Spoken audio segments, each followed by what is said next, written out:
how much money is $80 billion really? Well, according to Zuckerberg, money isn't a big part of my life, but at the moment I could buy Mount Auburn Street, take the Phoenix Club, and turn it into my ping pong room. okay, we get it, he's rich. But how rich is $80 billion exactly? And just because he's worth $80 billion, does it mean he actually has $80 billion? If you think carefully about it, the number 80 billion is a pretty unfathomable number. It's hard to put it into context as to how large that number really is. To put things into perspective, I want to highlight the difference between a million and a billion. If you were to continuously count up to 1 million and take no breaks in between, it would take you about 23 days. Now, let's say you want to count to 1 billion. Well, that will take you 163 years. So based on just that, counting Zuckerberg's fortune could take you over 13,000 years. For context, if we go back 13,000 years, human civilization wouldn't even be formed yet, and most of Europe and North America would be under miles of ice.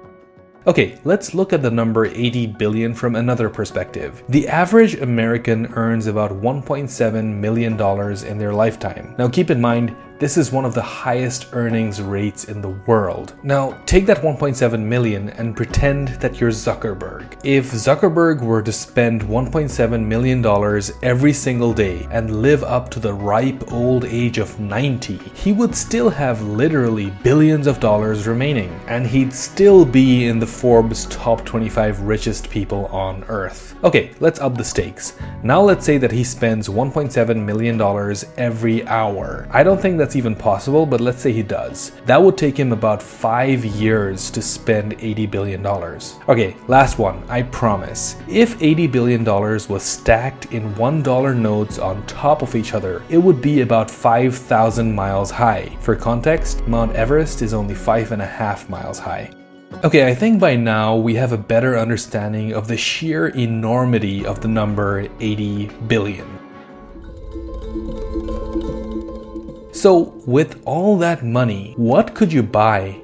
Now, most people would be impressed with an 80-foot luxury yacht. However, the world's most expensive luxury yacht is so big that it has an 80-foot swimming pool. Rivaling the size of battleships, the Lursen Dilbar has a price tag of 800 million. And Zuckerberg could buy 100 of these. Now, what about houses? Usually, this is the biggest investment for most people. For Zuckerberg though, even the world's most expensive palaces wouldn't even make a dent. Get this, Zuckerberg could afford to buy the Buckingham Palace, the Winter Palace, the Palace of Versailles, and the Tokyo Imperial Palace all combined and still have a few billion to spare. Houses are pretty normal for most people. Now let's take a different approach. What if Zuckerberg wants to buy his own military? He could literally afford 6 state-of-the-art aircraft carriers, or 40 B-2 bombers, or 8,000 Abram tanks, or nearly 500,000 miniguns. Now this stuff is never gonna happen, but it's pretty fun to calculate, I'm not gonna lie. Alright, what about cars? The world's most expensive car that was sold was a 1955 Mercedes-Benz Coupe. At $142 million,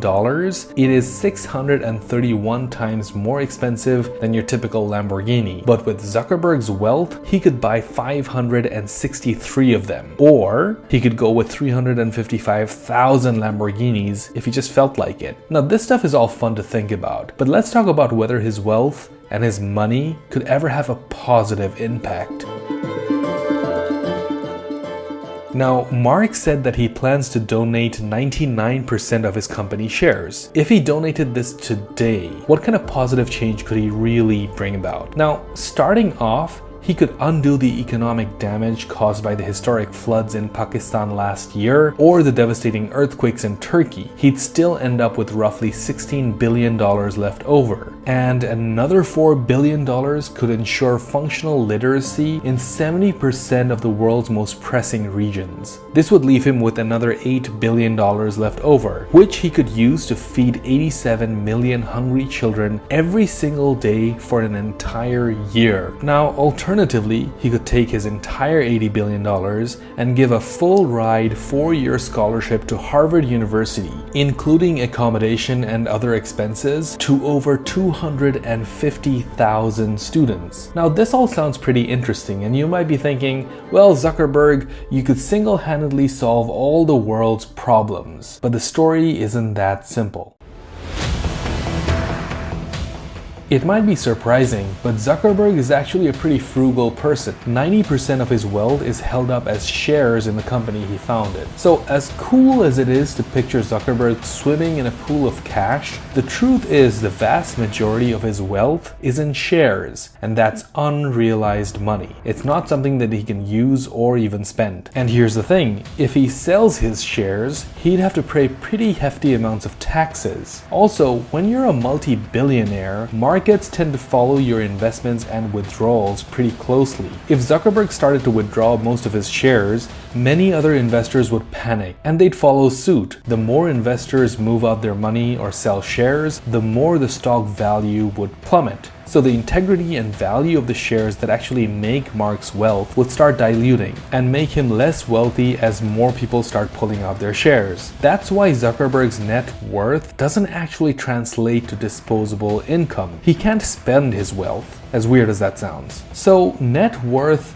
doesn't always tell you the whole story. Unrealized gains are just that, unrealized, unusable. But should you feel bad for Zuckerberg? Hell no! He lives a pretty baller lifestyle, and there's tons of financial instruments he can use to get leverage from his shares and various other means to pay for his life. It's just an interesting exercise to think about what billions of dollars truly represent. Now, if Zuckerberg's wealth intrigues you, I think you'd be curious about the wealth of the world's most famous wizard. That's right, I made a video about how rich Harry Potter is. Check it out here, and I'll see you on the next one.